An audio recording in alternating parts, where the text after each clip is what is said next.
Если задаваться вопросом о том, как выглядят типичные жители Южной Германии, востока Франции, Швейцарии, Австрии, Словакии, Западной Украины, то воображение нарисует довольно разные типажи. От длинноногих и черноволосых динарцев до изящных блондинов Бургундии. Но при этом все эти страны имеют жителей одного антропологического типа, довольно узнаваемого и отдельного от прочих, многочисленного, однако ни в одной стране он не считается базовым и основным. Эдакий тип-невидимка. Посмотрим на него подробнее. Этот тип имеет название альпинит, от Альпийских гор, где впервые его зафиксировали массово среди жителей межграничья Италии, Швейцарии, Австрии и Германии, хотя максимальная его концентрация восточнее, скорее в Карпатах. Название альпинит прижилось не сразу. Его называли сначала горным, но потом отказались, что ведь они живут на равнинах, затем центральноевропейским, но это также носило путаницу. При Гитлере расологи Рейха вообще вывели теорию, глядя на внешность альпинитов, что это не коренной тип Европы, а пришельцы с Востока вместе с гуннами, поэтому назвали эту расу восточной. В итоге закрепилась альпийская теория в названии, более-менее устраивающая всех. Типичный альпинит выглядит так. Это коренастый, медленный в движениях человек, среднего или ниже среднего роста, с короткими ногами и длинным и широким туловищем.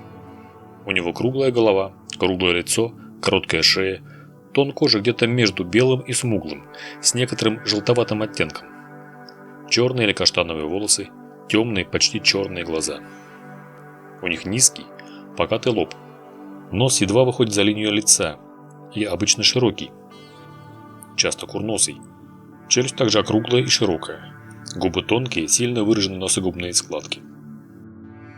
Впервые тип описал французский антрополог Жорж Лапуш, полагавший, что это население является реликтом до индоевропейской Европы и поэтому обитает в труднодоступных горных краях, где не селились пришельцы из индоевропейских степей.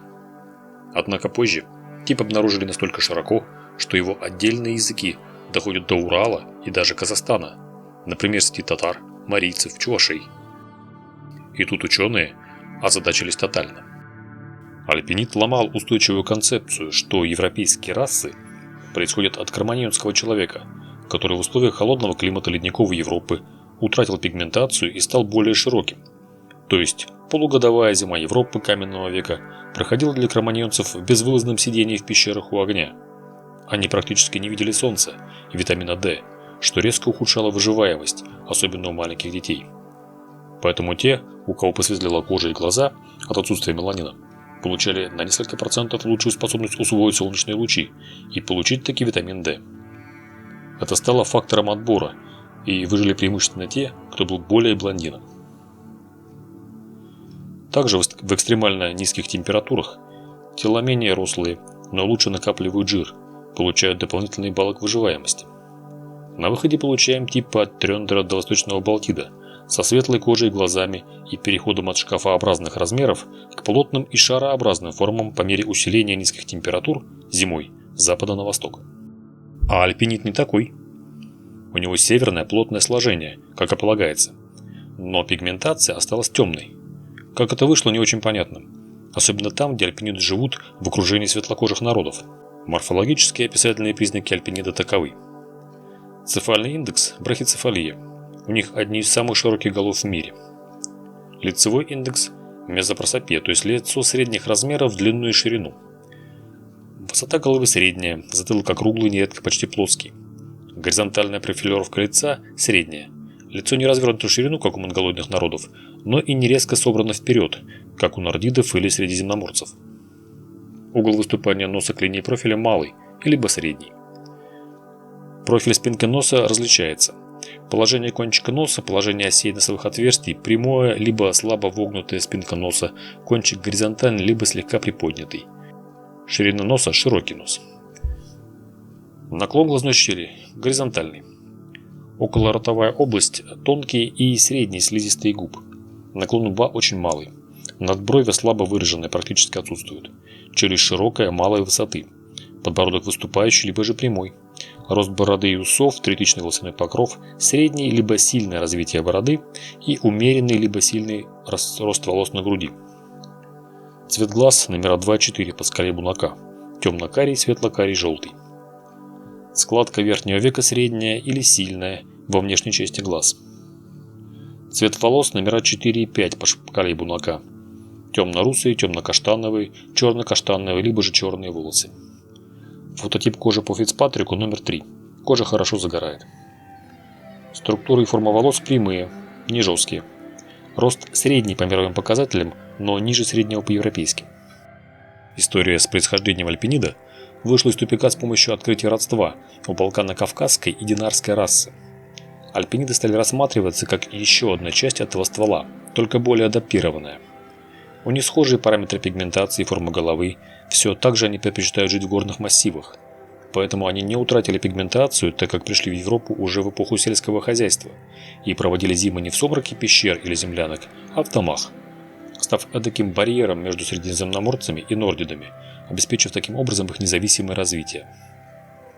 Несколько позже шведский антрополог Лундман обнаружил альпинидов на востоке, в Карпатах, на равнинах Венгрии, на западе Украины, в России, в странах Балтии. Их тип несколько отличался меньшей массивностью, более светлой кожей и более широкими глазами. Он получил название горид, или по советской классификации профессора Бунака карпатиды, по горам Карпаты.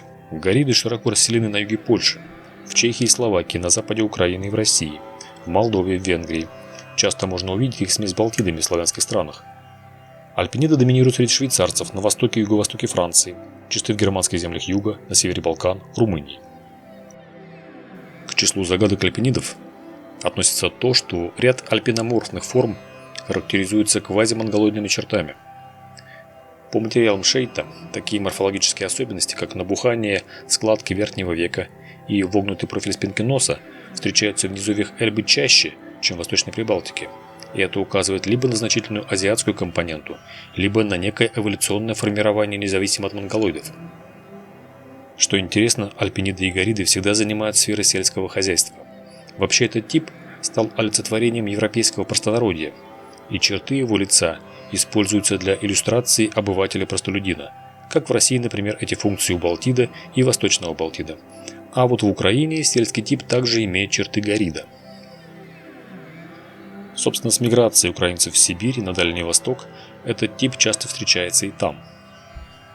И самое интересное, типы, схожие с альпинидами, широко встречаются в горных массивах в Африке, в горах Атласа, на севере Норвегии, так называемый Страндит, и на Памире, в некоторых частях Узбекистана. Излишне говорить, что это явно не один и тот же тип, который мигрирует по континентам. Но у них действительно общие черты внешности. Точного ответа на этот феномен пока нет. Предполагают, что горная изолированная жизнь формирует внешность схожим образом в разных частях света, так называемый процесс альпинизации. Правда, почему тогда в горах США, Шотландии или Пиренеев не образовался такой тип, остается неясным. Среди известных личностей к альпинидам и горидам принадлежали актриса Одри Тату, смешанная, правда, с метиранидом, американский гангстер Аль Капоне, актриса Клаудия Кардинале, Сергей Королев, писатель Михаил Елизаров, бывший президент Польши Качинский. Пишите, часто ли встречаются альпиниды в вашем месте проживания? Ставьте лайк и подписывайтесь на канал.